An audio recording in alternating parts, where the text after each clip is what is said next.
পত্রিকায় আমি লম্বা সময় পড়ছি,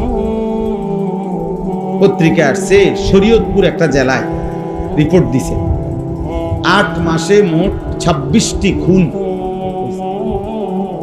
তো ওইখানে আইন শৃঙ্খলা রক্ষাকারী বাহিনী সহ ওই জেলার বিবেকবান মানুষরা আলোচনায় বসছে যে এইভাবে নৃশংস খুন একটি জেলায় এমন হচ্ছে কেন।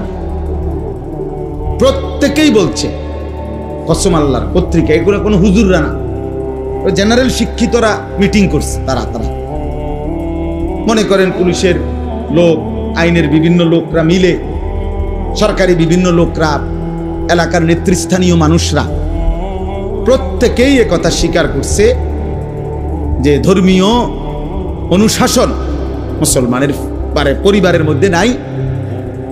চারিত্রিক অবক্ষয়, যত্রতত্র মোবাইল, ইন্টারনেট সহ প্রত্যেকে নিজ নিজ সন্তানকে তার হাতে ছেড়ে দিছে যে বাবা তোমার মতো তুমি বড় হও, তোমার যখন যেটা ভাল লাগে, তোমার যেটা পছন্দ, তুমি তোমার মতো বড় হও।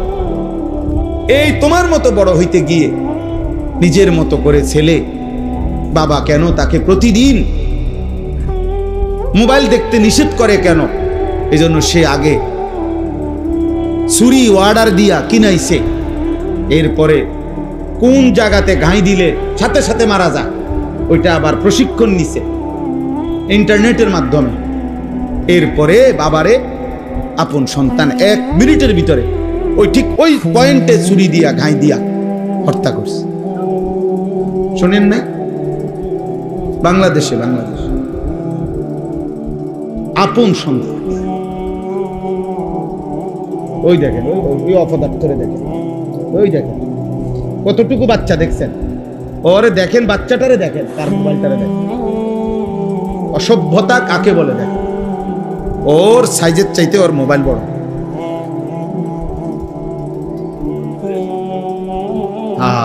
কাকে বলে? গরুরে বলে না, ছাগলেরে বলে।